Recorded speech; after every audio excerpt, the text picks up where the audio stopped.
Just relax, Dad, okay? I'm trying. Hello my dear friend! Welcome back to my channel! This is Josie again of South Africa. Today's video po, I'm just sharing awareness for everyone. Kasi ito po, tungkol po dun sa yung napagdaanan po ng mister ko. He's sick because he's a victim of wrong diagnosis. That's why we were given a wrong medicine. We don't know.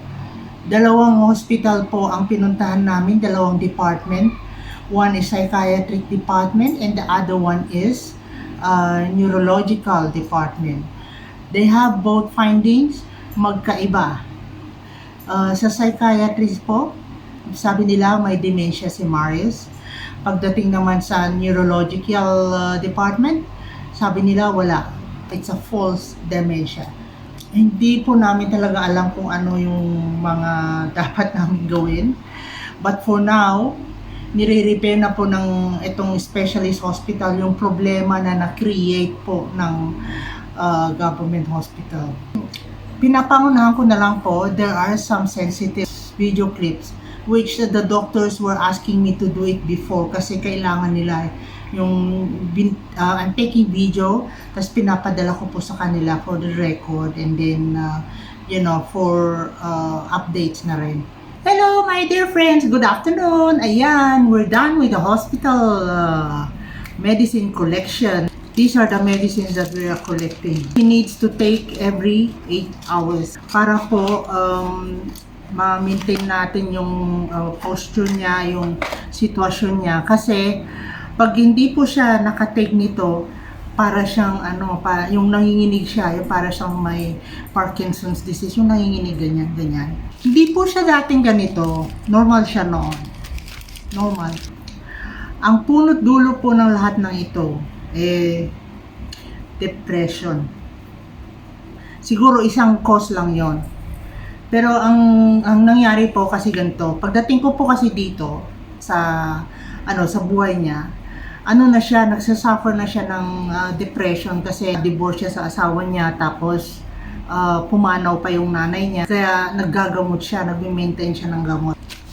And then, dumating kami, so medyo nag-lie low siya ng gamot. Siyempre, yan, normal life na dito, masaya. Tapos napasok siya sa group of Filipinos, ganyan.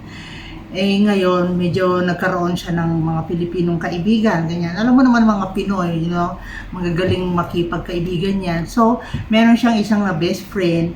Tapos, itong best friend naman na to, umalis. Nag-ibang bansa, kaya ayaw na-depress na naman siya, nalungkot na naman siya. And yun, sumabay, bumalik na naman yung mga alaala ng yung nanay niya, ganyan, nami-miss niya, ganyan. Isang araw, that was, September 2020, ng pandemic yan. Pumunta siya sa doktor niya, sabi niya, Doc, please help me because I need really to deal with my depression. So the doctor gave him one medicine na medyo mas matlakas ng konti. I don't know what's the name. Kasi tinapon ko na lahat ng mga medicine niya regarding that depression. Hindi siya makatulog, so that will help him to sleep sana. Nagrereklamo siya kasi hindi siya makatulog. Yung madaling araw na gising pa, ganyan. So, uminom siya nung binigay ng doktor. Pagdating ng ating gabi, 12:30, bigla na lang nag-collapse. Nagulat ako kasi natutulog ako 12:30. Nag-collapse siya. And yun, unconscious siya ng 30 minutes. So, tinakbo ko siya sa hospital. So, inadmit siya sa hospital for 7 days kasi may tahi dito, tinahi. So, he got a eyebrow crack. During that time pa, hindi pa pwedeng dumalaw sa hospital kasi pandemic nga, di ba? So, during that time, nung palabas na sana siya, is supposed to be discharged, tinawagan ako na sabi sa psychiatry ward na i-observe muna siya ng 3 days kasi nga, nung nasa hospital siya, yung parang nahihilo siya, nakalog yung utak niya Hindi niya alam bumalik sa kama niya. And then nalaman nila sa GP niya, yung general practitioner na nagtitake siya ng, pang antidepressant. So sabi nila, observe muna siya ng 3 days. Kasi nung nag-CT scan sila, na-find out nila na nag-shrink daw yung utak niya. At tinawagan ako na sabi na na-diagnose siya ng dementia. Meron daw siyang dementia. Ako naman, hindi ko maintindihan ano yung dementia. So, nagulat ako. Sige, okay lang. Kung kailangan yung i-observe, sige, observe nyo. Ni-research ko kung ano yung dementia. Sus ko, ilang araw akong umiyak-iyak kasi pag may dementia pala na ganyan, parang may taning sa buhay, ganyan. So, binigyan siya ng gamot. After 3 days, tinawagan na ako. Sabi nila, pwede mo na siyang iuwi. Buti na lang, sinundo ko siya kasi yung asawa ko naiinis na siya doon kasi para siyang nasa bilanggo. Alam mo yung napunta siya sa psychiatric ward. Alam mo naman, mga iba-ibang kaso doon, meron yung kulang-kulang, ganyan. So, naiinis siya doon. Kaso, nung sinundo ko siya, binigyan kami ng gamot. Ako naman noon, hindi pa ako nag-check kung bakit may gamot na ito, ano ba dapat ginagamot nito, yung ano side effect, hindi ko po gawain yun noon. Masunurin ako sabi ng doktor ganito, sabi ng doktor ganyan, inumin mo to, ganun. So, ganun ang nangyari. And then every month, pinababalik kami kasi gusto nilang ma-update ang sitwasyon na. Tapos, ang nagtataka ako, tinatanong nung isang doon, yung isang specialist, hindi specialist Alam niyo itong hospital kasi na ito, siya, state hospital, kung saan yung mga nagtitraining na mga maging doktor, nandun sila. So, parang mga estudyante, mga yan, di ba? O ngayon, meron itong isa na lagi niyang tinatanong, kumusta? Wala pa ba siyang nararamdaman? Sabi ko, wala naman. Okay, siguro lang yan, mapapansin mo lang yan after 5 to 6 months, sabi niya. So, nagtataka ako, anong ibig mo sabihin? Yun ang nasa isip ko. Yung pala, after 6 months, nag-uumpisa ng maka-notice kami ng yung naninigas na yung mga kamay niya. Tapos, nanginginig yung paa niya, ganyan. So, mga side effect na yon. Ang gamot na binigay pala sa kanya is risperidone. So, ito po ang medicine na iwasan niyo po. Please lang. Pinapakiusap ko. Yeah, this is to treat a certain mental or mood disorders. Pinapakalma ka, pinapa-sleep ka, pero may side effect siya. Which is yun ang dumapo sa asawa ko, yung the side effects. Galit na galit ako noon kasi alam pala nila na may side effect na ganyan, pero bakit pa nila ibibigay sa tao, 'di ba? Yun ang tanong They know that there's a side effect. Why do you still have to give it to the patient? So para bang ang feeling ko na pag-aralan ang case namin, 'di ba? So ngayon, parang naka-1 taon kami doon, pero from 6 months onward, yun na yan, yung nanginginig na siya, yung nagtitwitch na yung ulo niya, yung nagagano na, yung hindi na straight. Tapos, hirap na siya, yung talagang as in nanginginig. Parang may Parkinson's disease na siya.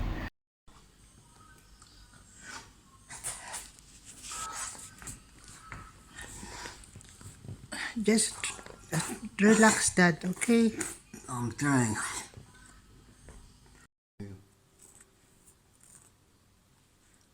Right now, he's sweating so badly. That's why there's a towel to absorb the sweat.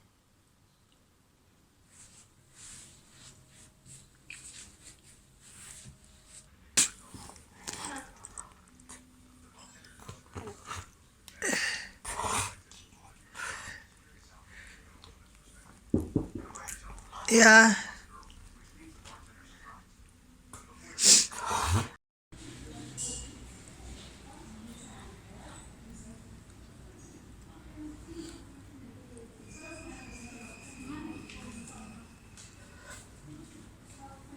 So, balik kami ng balik, bigay sila ng bigay ng gamot. Sabi nila, o sige, nung malala na yung lagay niya, stop mo na yung respirador na yan, stop na yung experimentation na yan. Doon ako nagulat na sabi ko, ba, ini-experiment lang pala kami, sabi kong ganyan. Pero it's too late na kasi andun na yung chemical nasa system na.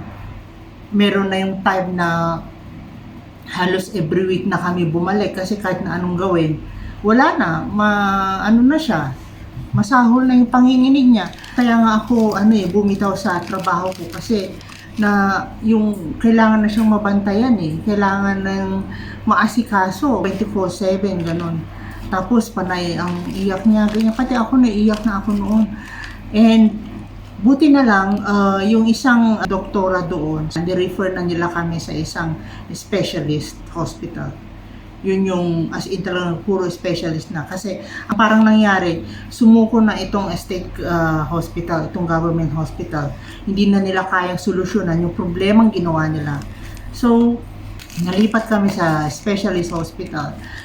Na-find out nila na yung binigay na gamot sa kanya is hindi siya dapat binigyan nun. But it's too late now. Nasa system na niya. So, ang gagawin na lang nila is lilinisan yung system niya, yung try nilang tanggalin yung toxic na pumasok na sa katawan niya. Yun. So, binigyan din siya ng mga gamot. Tapos, for the first, maybe for the first 3 months, walang masyadong pagbabago. Last remedy is to have a Botox. Yun na yung ini-injection na they have to paralyze the muscle. Lahat ng muscle sa mukha niya nalalagyan na kasi pati yung dila niya naapektuhan.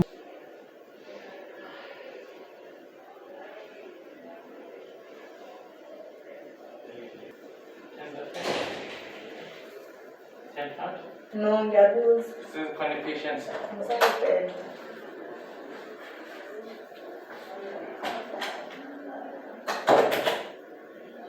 Yun na lang ang naging solusyon.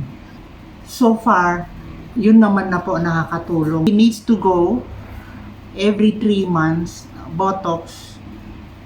Tapos, kailangan niya mag-maintain ng mga gamot. We are just trying to maintain po yung para hindi na siya manginig. So far naman, maganda yung reaction ng kanyang katawan sa gamot. Pero yun nga lang, very moody kasi hindi na nga siya nabibigyan ng yung pang psychotic medicine. Kaya very moody siya. Minsan mali ang gising niya, nang aaway na yan.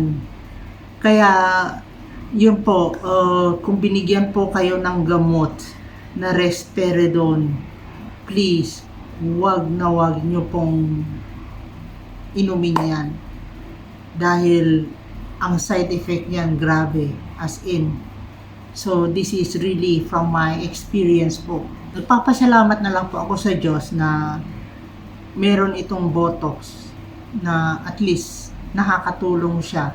Hindi niya nararamdaman kasi pag umandar kasi yung yung nanginginig siya, masakit. Lahat ng muscle niya masakit, halos umiyak na siya.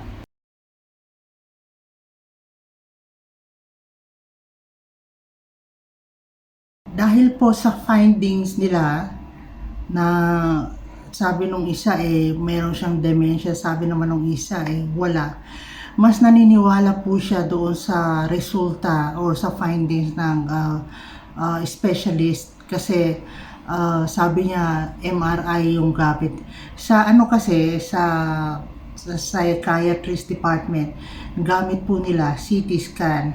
May na-find out po na yung brain daw po niya nagsishrink. Ngayon, nung pumunta kami sa specialist hospital, MRI na po yung ginamit nila. Hindi nila makita ang dementia sa findings nila. Kaya yun po ang nasabi sa kanya kasi tinanong niya mismo kung meron ba siya o wala. Sabi nila wala. Kami sa government hospital. Tinanong namin, bakit ganon? Bakit sabi nyo meron siyang dementia pero sabi dito wala? Sabi naman nila, based on his behavior, based on his actions. Kaya yun ang naging findings or yun ang naging conclusion nila. Yun ang rason kung bakit siya nagalit sa mga doktor na yon, sa hospital na yon. Siguro yun ang rason bakit siya nabigyan ng gamot na yon. Ngayon, mas naniwala po siya sa result ng MRI. Yun na po ang naging problema. Yung lagi siyang galit. Lagi siyang galit na galit dahil feeling niya na paglaruan siya. Pero ito po ang kung wala siyang dementia, ang dami kong nakikitang symptoms po. Lagi niya pinapakita niya karamihan sa mga symptoms na nabasa ko rin. Minsan yung nakakalimutan niya ang itong current, naaalala niya yung mga nakaraan. Tapos lately may mga sinasabi siya na sabi niya sinabi ko. May mga gamit siya na kunwari hawak niya ngayon, mamaya hinahanap na niya. So ang dami-dami pong mga sintomas na napapakita na meron siya talagang dementia. Pero yun nga, basta ang paniwala na niya is wala. Kaya yun po, yun ang nagiging isang sitwasyon po na nangyayari dito na kasi yun ang nasa isip na niya na wala siyang sakit na ganito. Yun po ang yun ang situation na I have to deal with. Kaya ako nag-resign sa trabaho para maalagaan ko siya. Pero I made sure naman na yung meron akong source of income, kaya yun may konting negosyo. So far naman po lately, okay naman po siya. And kaya nga po ako nagbablog itong daily life na ito kasi naisip ko baka sakaling makatulong, diba? Which it is really working. It's helping us to control his mood. Kasi alam niya may camera yan eh. Kasi yun na nga, during the past days, siya pa yung nagsasabi na you must tell to people about this and about that. You must show them this and that. O diba? So, salamat po sa sa suporta nyo rin po. At least nakikita niya na may nanonood sa kanya. So, yun na rin po ang unique yung tulong na sana pagtiyagaan nyo kami panoorin. Minsan makikita nyo yung pagkamudi niya siguro kung maitaon na mahuli ng camera, ganun ba? So, ulitin ko po sa may mga depression dyan or si ongoing paggagamot, please po, kung bibigyan kayo ng Risperidone, wag nyo pong kunin yan. Dahil grabe po ang side effect niyan. As in. So, yun lang po ulit. Thank you for watching, guys. And thank you for all your support ho. Nagpapasalamat po ako sa inyong lahat. Sino mo po hindi pa nakasubscribe, please subscribe po para mo po tuloy-tuloy ang inyong suporta sa amin. Thank you so much po for watching. See you in my next vlog. Bye-bye.